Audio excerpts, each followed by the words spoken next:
Last year was the first session, the first time we did this Cool Store review, and we had so much success we brought it back in again. The show brought it back in again this year.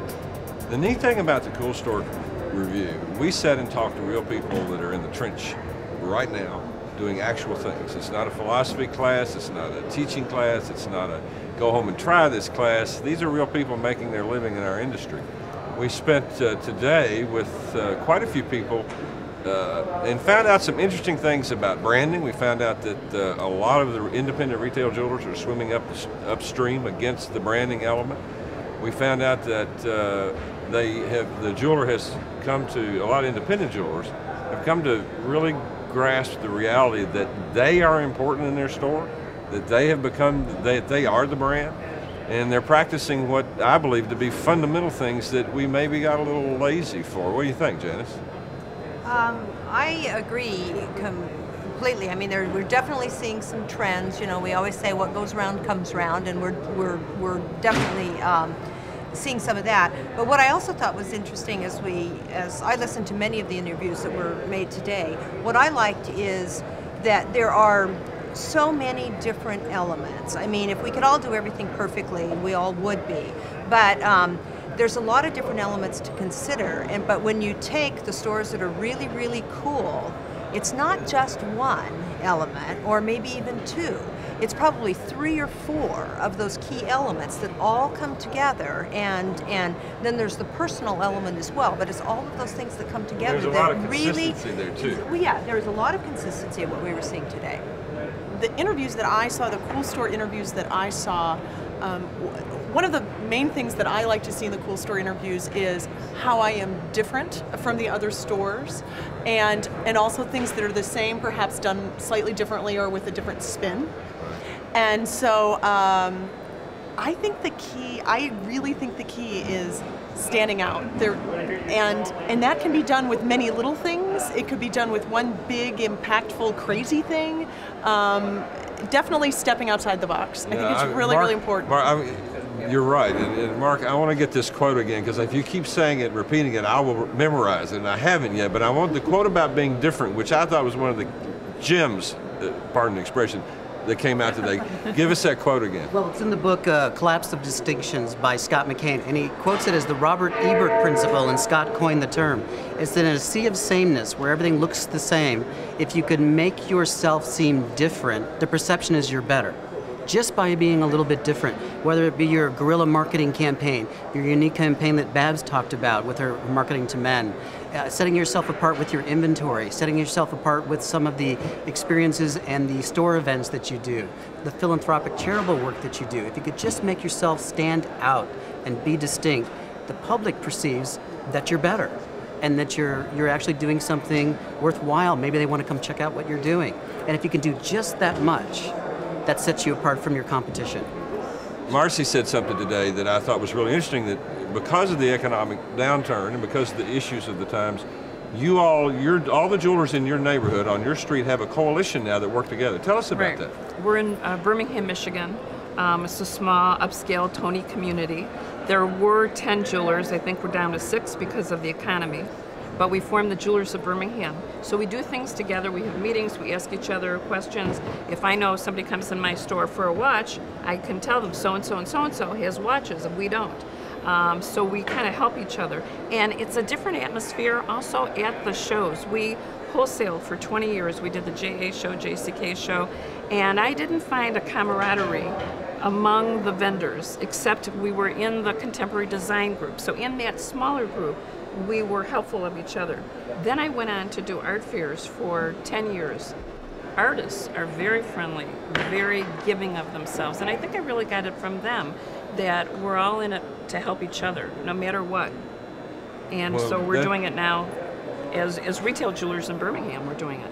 We're not adversaries, we're friends. Well, you know, Dr. Franklin said that if we don't hang together, we will hang separately. And I think in this time, that's very important. And I think it's nice to see that coming back. You know, I see that in this in-store community. And I look at this as in-store community is like an in-store family. The magazine is most ripped up, torn up, passed around, written on, noted, you got to read this. The people that are here are so energetic and sharing. They sat here in this room today and they gave us all their secrets, all their saying, and they told us what it cost, and they told us what their margin was, and they told us how to help you. I like that. I think that's a friendly side of the business that is coming back that we haven't seen for, when times get tough, people get a little brittle, and I hope that's easing, because this is a sweet moment today to hear all these jewelers trying to help each other. And we don't know if you may be in the room with a competitor. We don't know, but nobody cared. True. We did look around. You did look around. I'm sure you looked around.